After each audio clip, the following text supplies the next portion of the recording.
When was the last time you stood outside with no phone, no headphones, no distractions, and just breathed? If you can't remember, you're not alone. The average person now spends 93% of their life indoors. 93%. We've traded forests for fluorescent lights, sunrises for screen time, and the sound of rain for the sound of notifications. And we wonder why anxiety is at an all-time high, why depression keeps climbing, why so many of us feel empty even when our lives look full. But what if I told you that one of the most powerful tools for healing your mind has been waiting outside your door this entire time? No prescription needed, no expensive therapy, no complicated routines, just nature. Today I'm going to show you exactly how reconnecting with the natural world can transform your mental health and how to actually do it in a world designed to keep you inside. The disconnection epidemic. Let's start with a hard truth. We are the most disconnected generation in human history. For millions of years, humans lived in nature. We woke with the sun, we walked on soil, we listened to birds, not algorithms.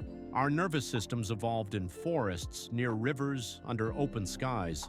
But in less than a century, we've completely abandoned that connection. We moved into cities.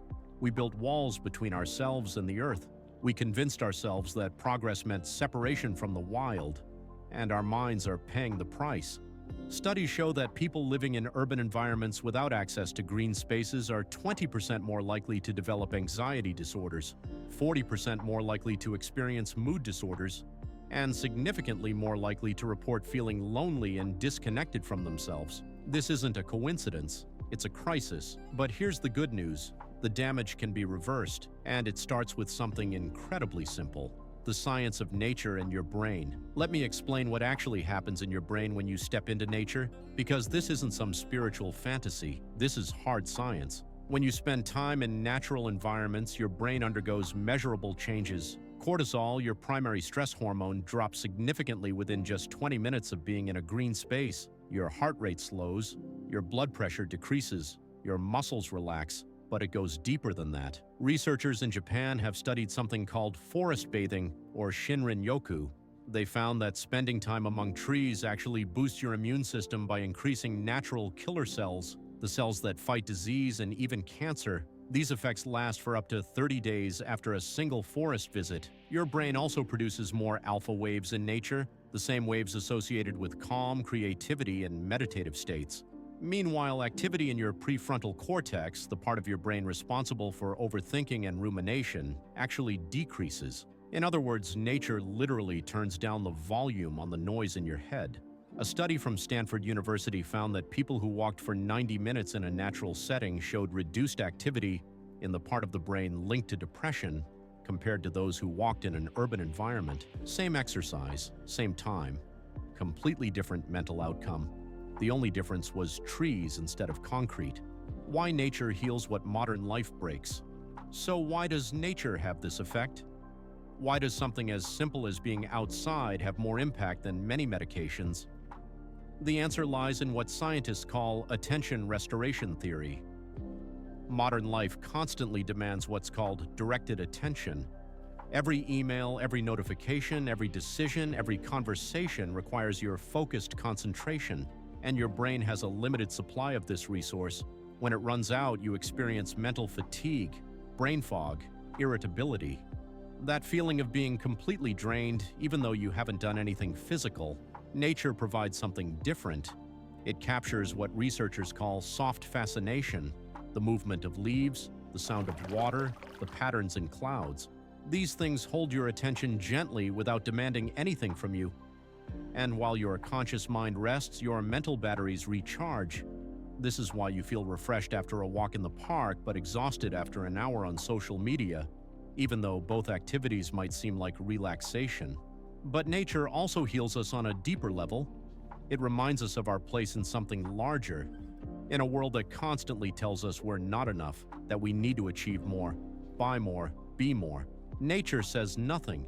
It simply exists. And it invites us to simply exist too. There's a profound peace in watching a river that was flowing long before you were born and will continue long after you're gone. It puts our problems in perspective. It quiets the ego.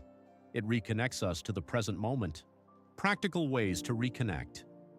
Now let's get practical. because knowing nature is good for you means nothing if you don't actually get outside. Here are 5 ways to start rebuilding your connection with the natural world. First, the 20-minute minimum. Research shows that spending just 20 minutes in nature 3 times per week creates significant mental health benefits. You don't need to hike a mountain or camp in the wilderness. A local park works, a tree-lined street works, even sitting in a garden counts. Start with 20 minutes. Make it non-negotiable. Second, leave your phone behind, or at least put it on airplane mode. The benefits of nature disappear when you're scrolling while you walk. The point is to let your brain shift into a different mode. You can't do that if you're still connected to the digital world. Give yourself permission to be unreachable for just 20 minutes. Third, engage your senses intentionally. Don't just walk through nature, actually experience it. Feel the texture of tree bark. Listen for how many different bird sounds you can identify. Smell the soil after rain. Watch how light filters through leaves. This isn't just poetic advice. Sensory engagement deepens the neurological benefits of nature exposure. Fourth, find water whenever possible. Humans are drawn to water for a reason. Research shows that blue spaces like oceans, lakes, rivers, and streams have even stronger calming effects than green spaces alone.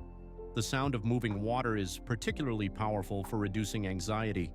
If you can find a spot near water, prioritize it. Fifth, create a nature ritual. Habits stick when they're attached to routines. Maybe it's morning coffee outside before checking your phone. Maybe it's a sunset walk every evening. Maybe it's eating lunch in the park instead of at your desk. Find one consistent way to weave nature into your daily rhythm. Over time, it becomes automatic. The deeper transformation. Here's what nobody tells you about reconnecting with nature. It changes more than just your stress levels. When you spend real time outside, something shifts in your identity. You start to see yourself differently. Not as a productivity machine, not as a consumer, not as a profile picture, but as a living being connected to other living beings, part of something ancient and ongoing. This perspective shift is profound. It reduces the grip that comparison culture has on you. It makes the endless race for more seem less important. It grounds you in gratitude for simple things: warmth, breath, movement, life itself. Many people report that nature is where they finally hear their own thoughts clearly. Away from the noise of the world, they discover what they actually feel, what they actually want, who they actually are beneath all the roles they play. This is why indigenous cultures around the world have always treated nature as sacred, not because they were primitive, but because they understood something we've forgotten. The natural world isn't separate from us, it's where we came from, and returning to it is returning to ourselves. Overcoming the barriers. Now I know what some of you are thinking. This sounds great, but I live in a city. I don't have time. The weather is bad. I don't have access to nature. These are real challenges, but they're not insurmountable. If you live in an urban environment, seek out micro-nature. A single tree in a courtyard, a small park, a rooftop garden, potted plants on your windowsill. Studies show that even images of nature can produce calming effects. Even small doses matter. If you don't have time, remember that 20 minutes is enough. You have 20 minutes. You spend more time than that scrolling every single day. This is a choice about priorities, not possibility. If the weather is bad, consider that there's no such thing as bad weather, only inappropriate clothing. Some of the most powerful nature experiences happen in rain, in snow, in wind. There's something deeply grounding about being outside when conditions aren't perfect. The barriers are real, but they're smaller than they seem. And the cost of staying disconnected is far greater than the effort of stepping outside. So let me leave you with this.